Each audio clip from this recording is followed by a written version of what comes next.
Priyadarshini urban बँकेच्या धाराशिव शाखेच्या उद्घाटन प्रसंगी उपस्थित असलेले बीड जिल्ह्याचे लोकप्रिय खासदार आदरणीय बजरंग सोनवणे, आपल्या जिल्ह्याचे लोकप्रिय खासदार आदरणीय ओमप्रकाश निंबाळकर साहेब, व्यासपीठावर उपस्थित असलेले ज्येष्ठ नेते आदरणीय जीवनरावजी गोरे साहेब, या बँकेचे चेअरमन आणि आमचे मार्गदर्शक आदरणीय श्रीधर भवर, आताच त्यांनी आपल्याला मार्गदर्शन केलं. तसे बापूंनी कविता म्हणून दाखवली नाही, बापूची कवितेशिवाय भाषण पूर्ण झाले. असे बाळकृष्ण बाबू भवर, शरदजी दाताळ, आमचे मधुकर काका बोंदर, सतीशजी मातने, वाघमारे साहेब, मारुती देशमुख सर, अशोक बापू शेळके, प्रदीप बाप्पा गोटे, नितीनजी बागल साहेब, दयानंदजी पाटील, अमृत जाधव, तुषार वाघमारे सर, शेखरजी गोडके, आमचे नवनाथजी तवले, व्यासपीठासमोर उपस्थित असलेले सर्व पत्रकार बंधू आणि वडीलधारी मंडळी, तसेच या बँकेचे सभासद आणि सर्व हितचिंतक.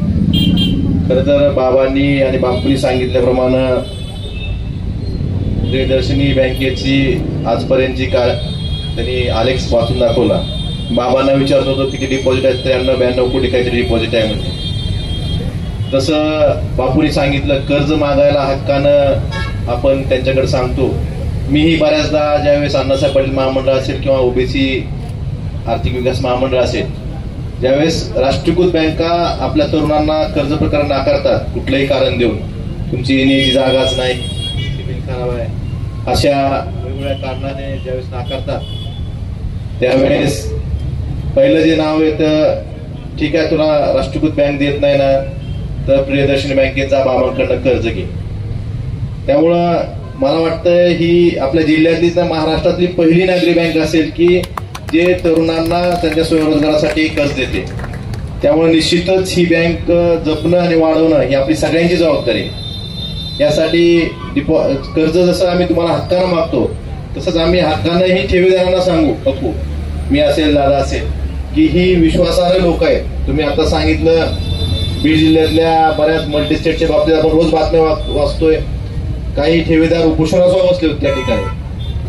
आयुष्यभराचे कष्ट केलेले पैसे, आयुष्यभराची पुंजी कुठेतरी 2-4% जास्त मिळते, ह्या आशेनं कुठल्या तरी मल्टीस्टेटमध्ये ठेवले जातात आणि असे मल्टीस्टेटवर नाव मोठी असतात, पण ही सर्वसामान्य ठेवीदाराची फसवणूक करून निघून जातात.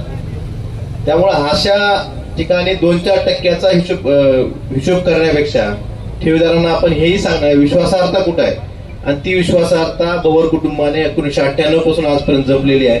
त्यामुळे एवढं विश्वासाचं नाव आपल्या धाराशिव शहरात, एवढी विश्वासार्ह नाव असलेली बँक येते.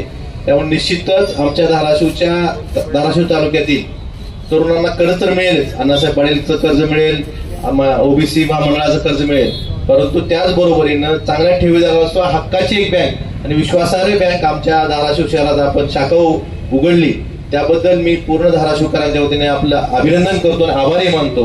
आणि बाबांना आणि बँकेच्या सर्व संचालक मंडळाला शुभेच्छा देतो की निश्चितच लवकरात लवकर आपण आपल्या ठेवीचा टप्पा 100 कोटीचा पार पडून जास्त ठेवी, सगळ्यात जास्त ठेवी असलेली बँक म्हणून आपण महाराष्ट्रात नावारोपास येऊ, हीच आई चोळवण्याची प्रार्थना करतो. आणि मग परत एकदा आपल्या सर्वांना शुभेच्छा माझ्या शब्दाने विराम देतो. धन्यवाद. जय हिंद, जय महाराष्ट्र. हा व्हिडिओ आपल्याला आवडला तर लाईक आणि शेअर जरूर करा.